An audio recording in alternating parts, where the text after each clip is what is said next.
I want us to talk about purpose today. We've often floated and flaunted the word purpose. What does that really mean? How do you find your purpose? How do you know what it is? Do you just stumble across life doing different things and hoping that you find your way somehow, magically, by some stroke of luck? To have this conversation, I'd love for us to look at 3 areas. So my name is Kenneth. I am the founder of Mindset Boulevard. Find yourself, know yourself, be yourself. Love yourself and give of yourself. And own that self as well, unapologetically. And give of yourself as a prerequisite to finding purpose and leading and living a fulfilled life. Mindset Boulevard is a way of life. It is not a means to an end. So if you're a quick fix kind of guy or kind of girl, then you've come to the wrong place. So what is purpose? What does it mean? How do you find it? What does it stand for? Why is it relevant? Why is it important? What does it give you?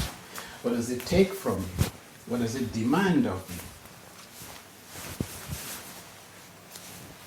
Great questions. I'm sure you would agree. Amazing questions. I bet you're now curious.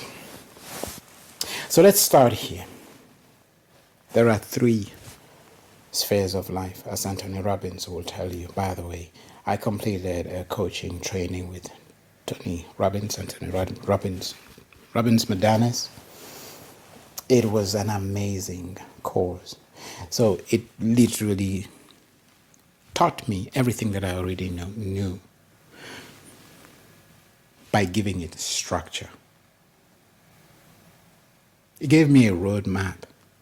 So now I can navigate the different facets, the different concepts that come to me naturally. I can put them in different boxes and I understand how they connect, how the dots connect. I can read the patterns a lot easier. And by the way, this took me down another path. It took me to a place where I eventually had to find me, had to find self. I thought I knew myself. It's amazing. You'd be surprised how little you know of yourself until you start relating with yourself, until you challenge yourself. So I went out on this spiritual boot camp. I'll tell you this story later, I promise.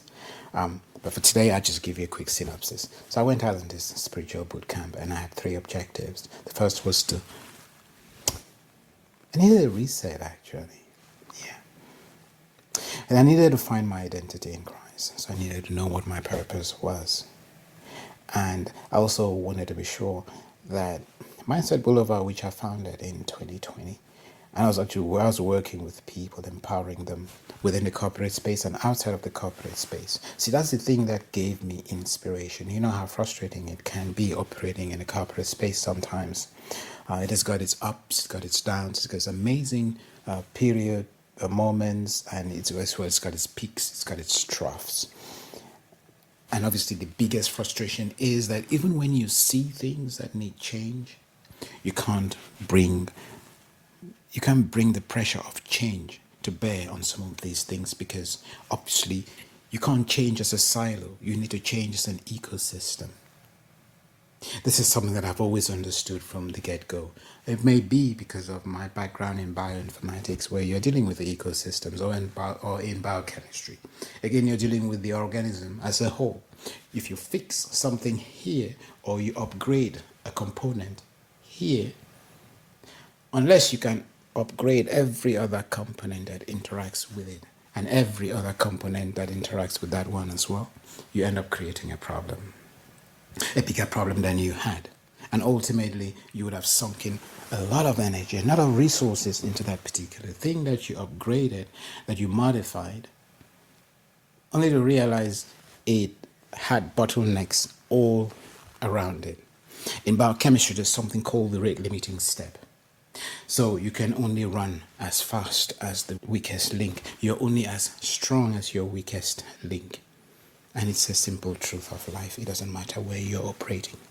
be it the human organism, which is made up of systems, and within those systems you've got organs that come together to perform different functions and related functions, and you've got tissues that come together to form the organs, and you've got groups of cells that come together to form these tissues. And then within the cells themselves, you've got all the organelles that do all the fancy stuff. So for every organ, you have an organelle. And that's the beauty of the human organism. And all these bits and pieces come together to form the whole. You can't deal with it in isolation. No, can't do. And they all have to communicate. So, and they all need to be speaking the same language. Notice I talked about the cell. Every cell has got the ability to be any other cell. We call them stem cells. So your DNA remains your DNA, and every cell carries that same genetic imprint. That is beautiful, isn't it? Now, depending on where a particular cell finds themselves, the environment where they are cultured, they then develop certain abilities, capabilities, and they manifest particular gifts and talents that are germane, that are relevant to where they find themselves and the nature of the work, the job they're designed to do. So your proteins will be conditioned by their environment. They pick up signals, they respond to those signals, and they do what they need to do to create a homeostatic balance in that area. Homeostasis is just means equilibrium. Don't worry about the big words. But notice this is the exact same thing that happens within the corporate space. So you come into a corporate space and you've got all these different departments. These departments are akin to the different systems. That's all that they are. And then you go within the departments, you've got sub-departments, different groups that do different things. So we mentioned the ecosystem, and we looked at the parallels between the corporate structure and the human organism. So not notice we say corporate, le corps, from body, which is French. Corps is French for body. So corporate, body. And your computer is equally modeled after the human organism. We'll look at this later, just for the fun of it. And you get to see how man, machine, and enterprise become one. And they're all functioning in the exact same way, which is why it is easy to integrate people into different organizations, and within those organizations in different departments, and within the departments in different sub-departments, and so on and so forth, within the entire organization, within the entire business. All of this was to shed a bit of light on certain parallels. Ultimately, we're talking about purpose. How do you find your purpose? I have this exercise that I love for you and I to do right now. So take a piece of paper. Pause this if you have to.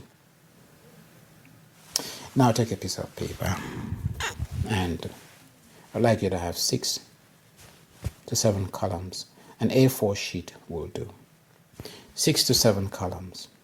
On the first column, I'd like you to write all the things you've ever wanted to do. When you're done, move to the next column. All the things you ever wanted to do and you started doing. Next column. All the things you really wanted to do, never had the opportunity to even start. Next column. All the things you ever wanted to do, you were passionate, you were thinking of doing as a child, you dreamt of, you couldn't wait. And you started doing them, but then stopped at some point. Of course, it beggars belief. Why did you stop? We'll get into the nitty-gritty later. Now, we've looked at all the things you ever wanted to do. So notice there will be overlaps and there will be repetition. But this is helping us get to the core of the sort of person you are. What we're trying to describe you. We're trying to figure you out. We're trying to find out how you're wired. What are your predilections? What are your inclinations? What are your natural leanings? So next, let's just go through, again, a summary. So first, all the things you ever wanted to do in life, things you were passionate about, things you dreamt of. It doesn't matter how silly. You want to be an astronaut, you want to be a dragonfly, just put it in there. Don't worry about it. Okay, so let's look at the second option, which is all the things you ever wanted to do and you actually did or started doing.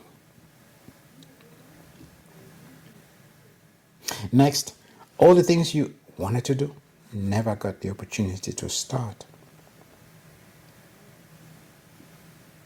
And either still plan to do them or, well, life happened. And they're not on in your bucket list anymore. Now let's look at all the things you ever wanted to do. Started doing them, but stopped.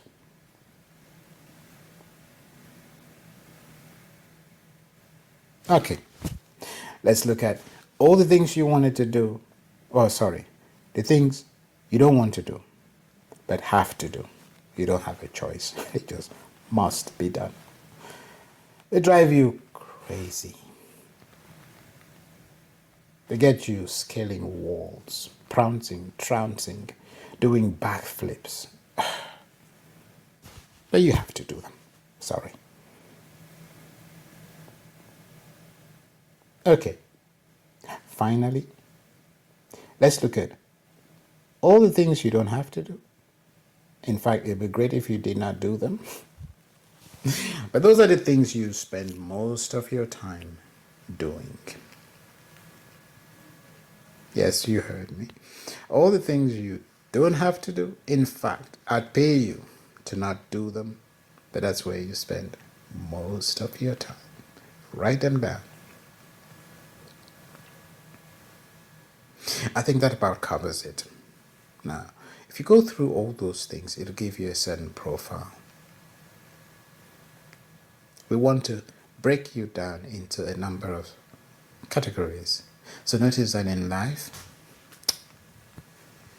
you could be the sort of person who's hands-on. You like to build stuff. You like to write code. And so it requires minimal interaction with anybody else. You write your code, you hand it over. They give you specifications, they give you instructions. Once you're done with your code, you run it, it works. Great. You check your integrations with your APIs to ensure that your code can communicate with all the other bits and pieces further afield, and that's all working as it should. Job done, we're happy. Next thing. Then, so you'd have created an application. And there are people who like to use those applications that have been created to solve problems.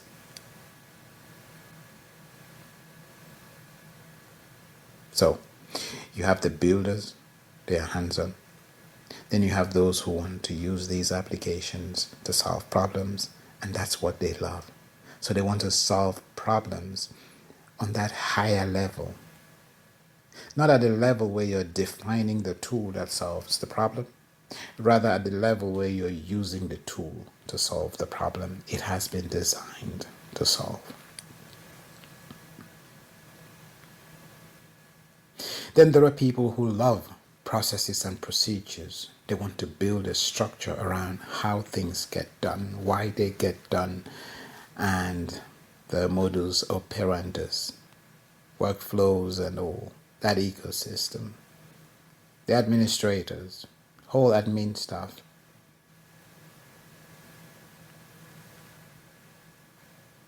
Then of course there are those who just love people, as in, you don't care what it is you do, you don't care what it is you're going to have to learn. You just want to be in front of people because relating, engaging, and interacting is your bread and butter.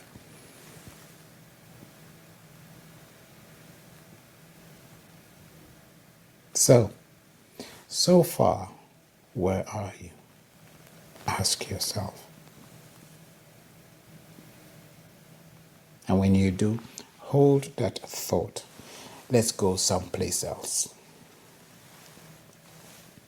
Now, I'd like you to think about the three spheres of life.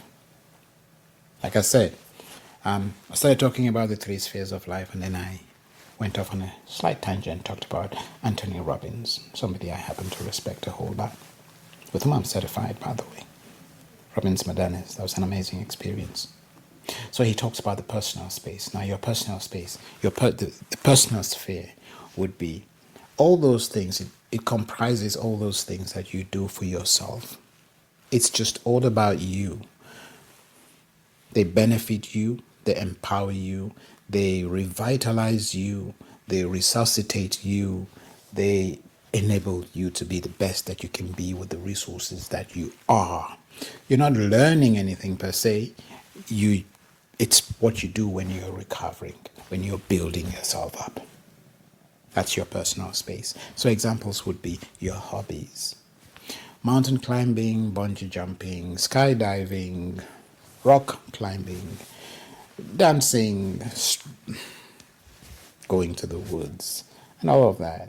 Prayers, of course, goes without saying. Dancing, salsa, for instance, skateboarding, in-house, inline, outdoor skating, skiing, you name it. Notice all these things they involve just you, nobody else. Meditation, I already mentioned praying.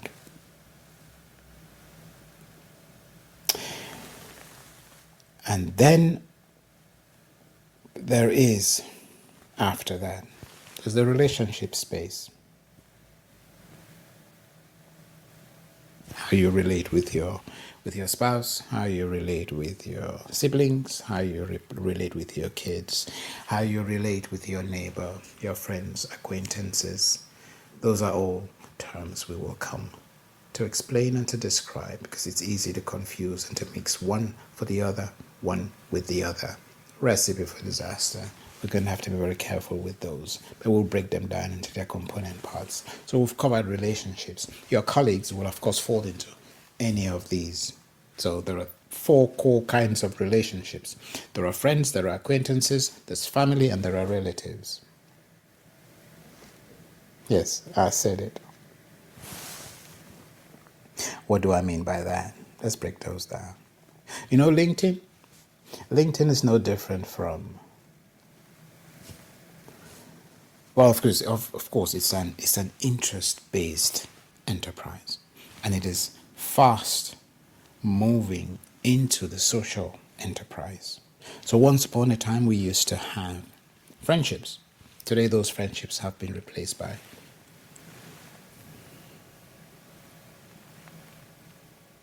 acquaintanceships.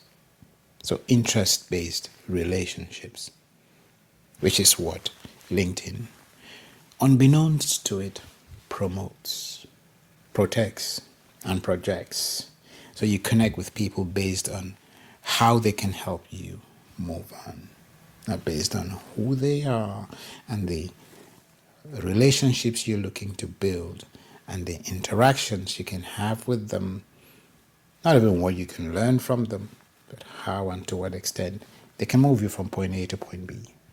So that's pretty much LinkedIn by and large, and it serves its purpose. It's very important for that, because it's important to know who is good at what and to put them in different boxes and clusters so you know where to shop based on what it is you're looking for.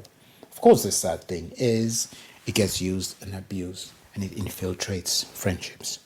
So you come into a space where there used to be friendships, and those friendships don't exist anymore. All you have are interest-based enterprises, for want of a better word. Feel free to disagree with me, by the way. But I have gone into several friendship circles, and I have seen this at play. And the sad thing is, those who are in these spaces do not realize this is actually happening. Yes, they don't. But again, we'll talk about this later in more depth. Depth, yes.